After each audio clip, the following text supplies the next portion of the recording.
Would you like to be able to spot rare costume jewelry and understand that it's worth money when you see it? Watch this video. Hi, I'm Dawn. This is Hudson Vintage. Today, I'm sharing my vintage costume jewelry collection, the rare pieces, the pieces that are valuable and worth money.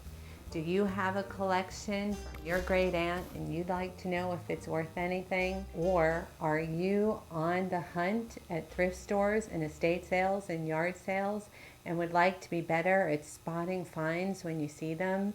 This is the video you've been waiting for. I'm going to be moving really fast.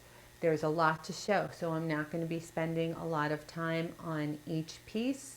But I will show the front, the back, explain how it feels and what to watch out for as quickly as I can. My goal is to keep it moving, and I'll be naming some reference books along the way so you can look into that if you're interested in learning more about vintage rare costume jewelry. And first thing is going to be a Hobe necklace from the 1920s. Here it is. This is 1920s Hobe. Look at how pretty. These are all what would be considered paste or early Austrian crystal. Here is the open back. You can see everything is individually hinged. H-O-B-E with a little accent mark over the E. They also did multicolor pastels. The most collectible Hobe is early 1920s, 1930s, 1940s, and then some of the 1960s. This little beauty, look how beautiful this is. If you've never seen anything like this before, some of you would automatically think Chanel. That's all sugarloaf cabochons. This is circa 1939. This is gold over sterling. This is made by Koro Craft. It's signed. It was a cat's design. It has a chain. This is known as the Carmen Miranda bracelet. That's all enameling. It's just incredible. Pave set rhinestones, enameling, different color, sugarloaf cabochons. This one is in excellent condition. It even still has its little safety chain intact. Here is what the hinge looks like. That's 1939 Carmen Miranda. Next, we're staying in the 30s for a little while. Okay, these are two bracelets. These are very special. These are one of a kind, but they are indicative of what you might find when you're out there looking. These were in the Haskell book that I will link below.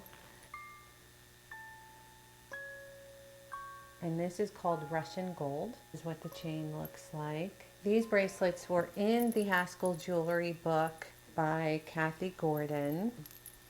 I had the pleasure of curating the collection that she actually took photographs of for her book. And any early Haskell is valuable to find. It's not always marked. Spotting an unsigned Haskell is possible, and when you do, you have hit the jackpot, but you have to know what you're looking at. This is from the time period when Miriam Haskell was actually still running the company. I'm going to jump ahead a little bit to the 50s because I have a star pin from the same collection that I want to show you. This is the Haskell. From this pin, you can really see what those rhinestones look like. They're very unique to Haskell. They almost look like sew-on rhinestones that seamstresses use for dresses, but they're lovely and they've aged really well. Also, this is what the gold looks like.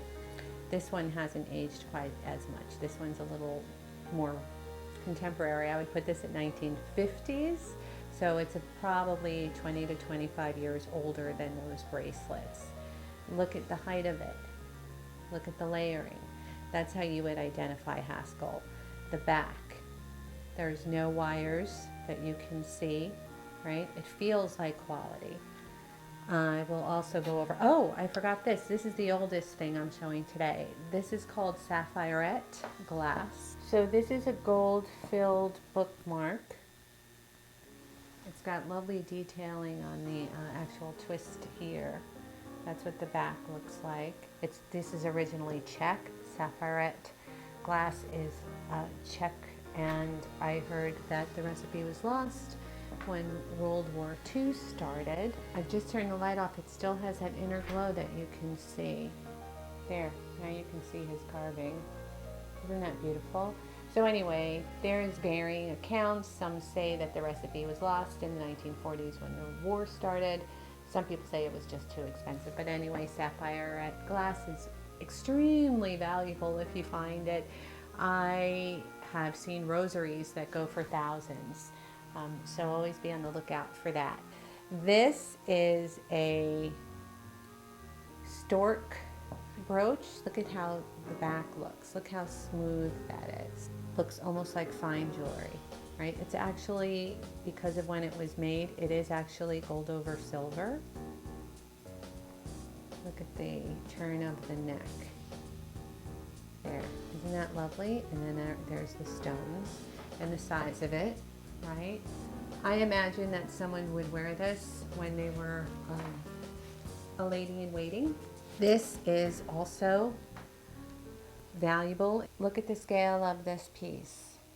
This is also Koro. This is 1940s. This is cats, Koro cats, cold enameled, rhinestone set, three-dimensional, beautiful, gold on one side, silver on the other. That's plating. This is rhodium plated on the other side. They used rhodium plating and gold plating, and absolutely beautiful even to this day. This is probably earlier. This could be 1930s. This is a tremblant. That's called a tremblant because it moves, and it is a lot like the Koro duets that you can easily Google. I have one, but I wanted to show different pieces that are more rare. So there's that. That's the tulip brooch. That's what the back looks like. Take a good look at the rivets. And also there's weight to this, and it's totally smooth, right? And three-dimensional. You could just tell the quality. You can almost hear the sound of the tremblant, right? It's a solid sound. This, okay, the fashion girls are gonna love this. I love this. Look at this. Ooh, that is a Hattie Carnegie tiger brooch. Very rare. She made several animals. I know, it looks a lot like the Gucci, doesn't it? I wonder where they got the idea. Here's the back. This is signed. If you see anything that says Hattie Carnegie, she started out, I believe she was a milliner. And by the time she was done, she had an entire block in Manhattan. My mother was a runway model for her. And look how cool that is. Anyway, that's fabulous. Oh, I'll show it to you in the book. This is the Hattie Carnegie book.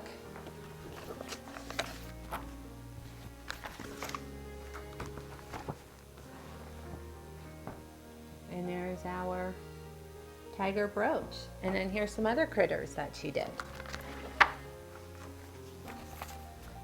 There are copies, so always be aware of the weight of things, how they feel, how finished they are, what the edges of the enamel look like, what the stones are, if they're glued or set. Hattie Carnegie did not actually sign everything, so again, this would be something I recommend if you want to learn more about. You can find a little treasure if you know what to look for. Anyway, isn't it great? I'll be wearing this one this season for sure. I love it. Okay, I want to show you two kinds of Schiaparelli. The first one is signed and the second one is not signed. And I'm going to show you how to identify unsigned Schiaparelli by the findings and the details. This is 1950s signed Schiaparelli. Here is what the back looks like. And the giveaway here is the weight of it, the quality of the metal. Here's what the chain looks like. Here's what the hook looks like. It is signed. There is a signature here somewhere, right in there, signed on a rectangular plaque. Here is a tell, okay? Did you see this? The shape of the end piece on the end of this chain is in the shape of a tassel. And that, Schiaparelli used this tassel finding, sometimes in the form on earring backs, and sometimes even in design. So if you see that, that could very well be an unsigned Schiaparelli, and these are very collectible, and they never lose their value. They only go up in value the more rare they get. That is the amazing thing about costume jewelry that is rare and collectible from designers from the past. The designers are long gone. They're not making any more, and the pieces are limited. So the more the time goes by, the more valuable the pieces get. You don't see vintage jewelry in vintage jewelry stores go on sale, really, because it only becomes more valuable the older they get. So that's a signed Schiaparelli. This is a Schiaparelli from the 1950s. This is not signed. How do you tell that this is an unsigned Schiaparelli? First of all, I just want you to see it. It's graduated strands. That's the clasp. It can be worn in the back or in the front or on the side. Now the key to this is what the back looks like. She did use a bark texture, so you can see a bark texture here, but also you see that keyhole? That is a Schiaparelli design. See? And then this slides in like that. Now I'll put it on. Okay. Woohoo! How about that? Sacrilegious to be mixing Schiaparelli and Chanel. Here we have it to the side. Now the third pearl necklace on that tray is 1980s, and I got it in the 1980s when it was new because I knew it was going to be future vintage, and I wonder how many of you have already guessed what it is. I will give you a hint. It has a pearl enhancer on it that was made by the same person or designer. Here's what it is. Ooh, it's got such good weight, these old glass pearls. She did use the old Rhode Island factories for as long as she could. I'm talking, of course, about Joan Rivers. This is a Joan Rivers necklace from the 1980s. When she first started, one of the first things she did was reproduce old Chanel, and I was hooked right away. I believe she did the old hairpin necklace, and if I had one, I sold it. I should have kept it. This is what the enhancer looks like, and it's got that little hinge on the bail that makes it an enhancer over beads as well. Great collectible item, still easy to find, only will increase in value, and we miss Joan. Moving on, this is a Jomaz. This was an offshoot of the Mazer company. Look, again, the scale, you can recognize good, collectible, rare, valuable costume jewelry by the scale. This is a pin independent. It's got excellent prong set cabochon stones. And this is called the Mogul or Jewels of India collection. And that is a lion in the center. And this is fantastic. I wear this on a collar, but it's also a pin. Late 1970s, Mazer started in the 1940s. So a really great heritage with 1970s pieces if you can find Jomaz or Mazer in the 1940s. Okay, let's do some of the things that are on top. I've done this bracelet. These earrings, these are Monet, late 1970s. They go with this necklace. This is probably, actually, I believe this is mid-1960s. I correct myself. This is probably 66, 67. The 70s were slightly different. I have a book over there, the Monet book. Here is the earring. I know, so wearable even today, like right now, so good. Here is what the back looks like. That textured back, it's all gold plated. It has a special hinged, squeezable earring back that is adjustable. And if you can find sets, then it's also more valuable. Here is what the clasp looks like. Here's what the back looks like. Okay, that is 1960s Monet. I will show you the book in a minute. This is the best book. It's one of my favorite books. First of all, okay, this on the cover, I want that. I had one, I sold it. I want it again. I will pay for that if anyone knows where one is. This book is really complete. It has pictures from every decade. It's arranged by decade, as well as pieces that were actually found that were put next to the original magazine ads. And then I have this bookmarked, yeah, 60s. So this is 66, 67, 68, these pieces, and they're similar, okay? Just a fabulous book. I highly recommend it, and it's fun to read. This is research that's fun. Moving on. This is incredible. Look at it. Yes, those are chandelier crystals, and they are wired onto this necklace with the rings of the links in the necklace, this triple strand. Here's what the bars are. When I got this, someone had replaced the hook. This is a sterling silver hook.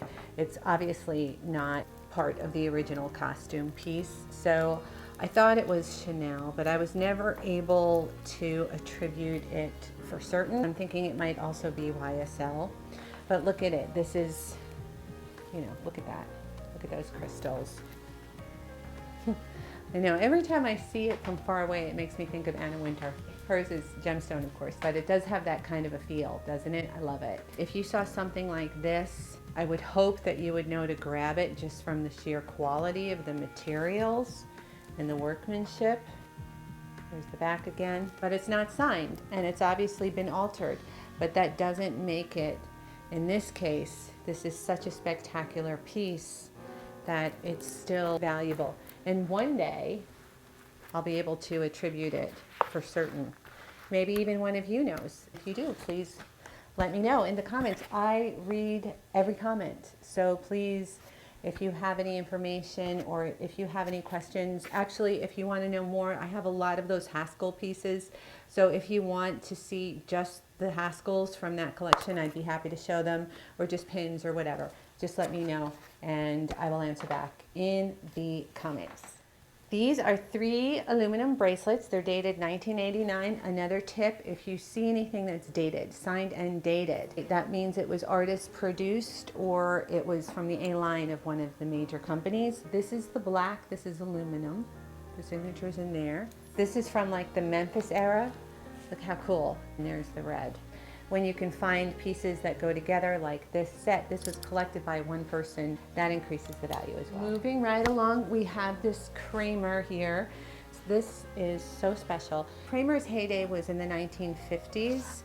They used really large stones. They competed with Regency. When I spoke with the people that were the relatives of the president of Regency, they said they remembered him coming home and complaining about Kramer. These are some of the most valuable Kramers you can find.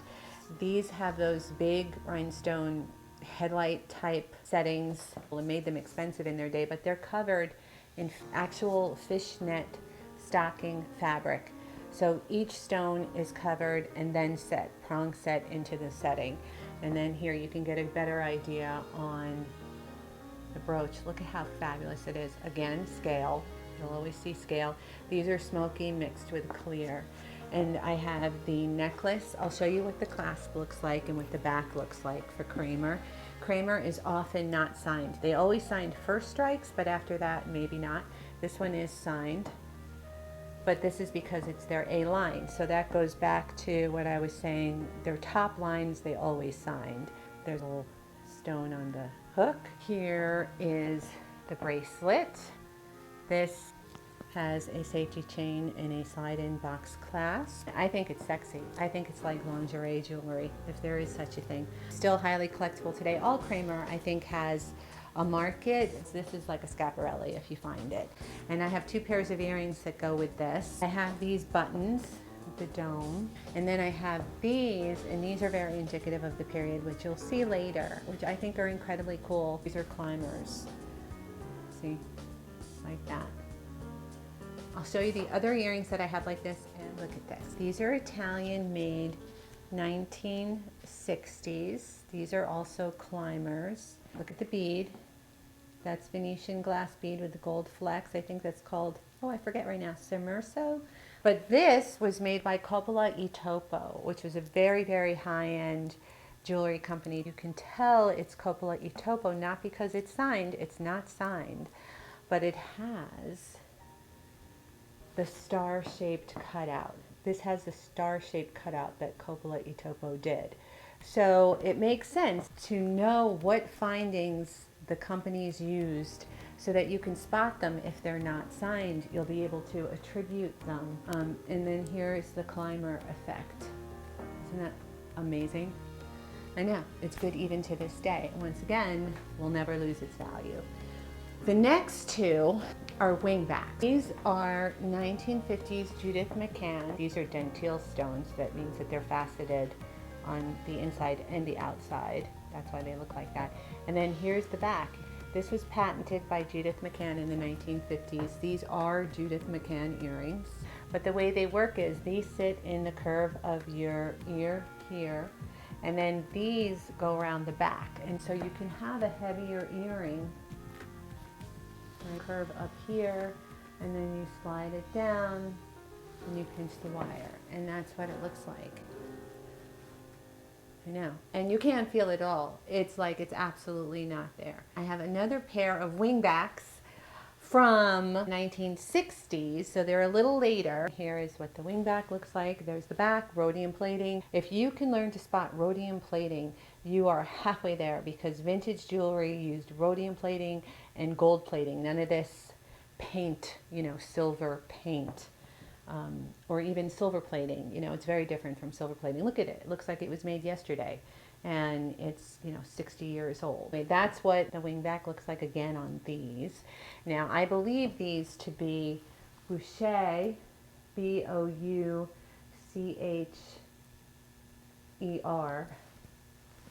But look how cool that is. Isn't that just the coolest? The last vintage earrings I have are old Chanel.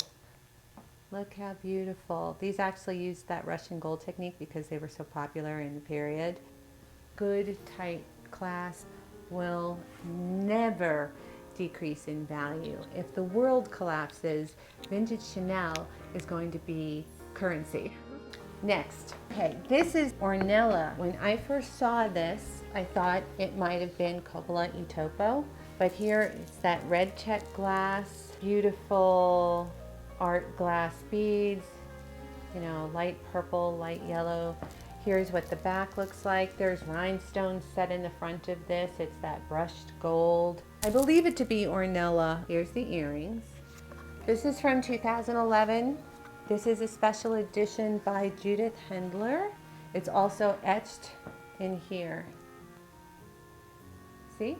Look. The hook and eye, the hardware pieces. This is sculpture. This is not just jewelry. This is sculpture.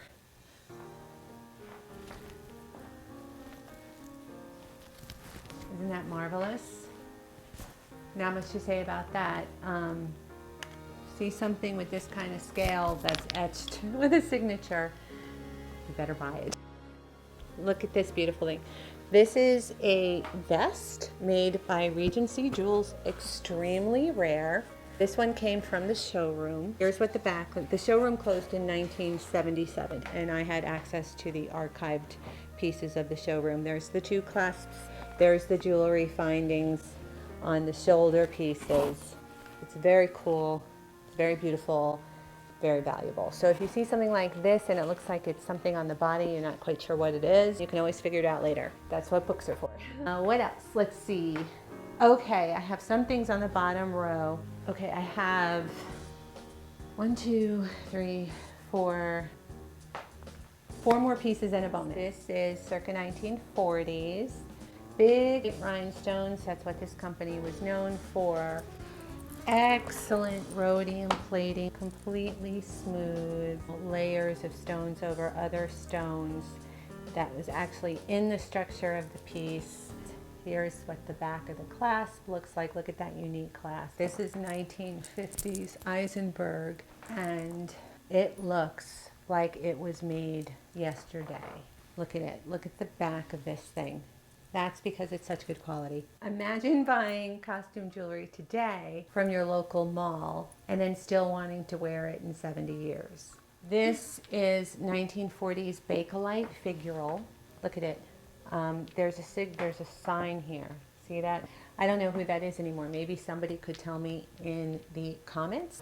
This is very much of the time period. Look at red on pink. I just love that. Huge scale once again. Look how thick it is. It's nice and heavy bakelite. You can always tell by the weight of it, by the way that it sounds. If you rub it, it has like a certain smell that plastic won't have. You won't smell anything if there's plastic. And also there's a 409 test that you can Google and find out more about that. Okay, next, if you are a collector or if you're a part-time dealer, this right here is the reason that you wanted to watch this video, because if you knew everything else that I told you, this is one thing that you probably haven't seen in person yet. This is old Christian Dior, but it's Mitchell Meyer for Christian Dior. So it's the 1950s. Each jewelry design was made for a specific collection of clothing in the 1950s. When I bought this, I thought this was 1980s Christian Dior. I didn't even know what it was. That's what the back looks like. And then here is the closure. It's that S closure. It's always that rubbed buffed gold. There is a plaque on it. But even if the plaque is no longer there, if you see a closure like this on a piece of this quality, then you might very well have a Mitchell Meyer. And then finally, I have one more costume piece, and then I have my bonus piece, which is not really costume, but I just really wanted to show it to you. This is the last costume piece. This is one of the oldest. It is actually on a sterling chain. This is iris glass, all prong set iris glass. This came before there were colored rhinestones. There was paste. There wasn't really colored rhinestones as we know today. So this is actually hand painted with kind of rainbow stripes. This is Austrian, I believe, or German, and it's beautiful. This is just a really deco. I love the deco style of this necklace, very 1920s, and this is about 19. Iris glass started much earlier, but this is probably 1920s. So that's an iris glass necklace from the 1920s. And now finally the last piece. Look at the scale of this thing. I will say now, please like this video. When you like this video, it helps people like you to find this video, and that helps me, and I really appreciate that. Click like, click subscribe, and click the bell so that you get notifications when I make a new video. Now this is sterling silver, circa 1980s. It's on a collar. Look at the work on the wing. And then this is an articulated body of this dragonfly. There's the back. That is Russian amber in the body and the eyes. And I just love how big this is. I love the scale of this. I love that it's figural. Figural jewelry is always collectible. It has a sort of crossover quality to it. You know, if you find jewelry that's guitars, and then it goes to musicians. Oh, if you find figurals like this, it is magnificent, not costume, but vintage, circa 1980s. If you have any preferences and you'd like to see more of the Haskell pieces, or more pins, more figurals, more bakelite, I have pieces that specifically were never sold to the general public. If that interests you, I can do a video just on that. So once again, let me know in the comments. I read everything. This is a two-way conversation. Thank you so much for watching. Like, subscribe, ring the bell. Thank you.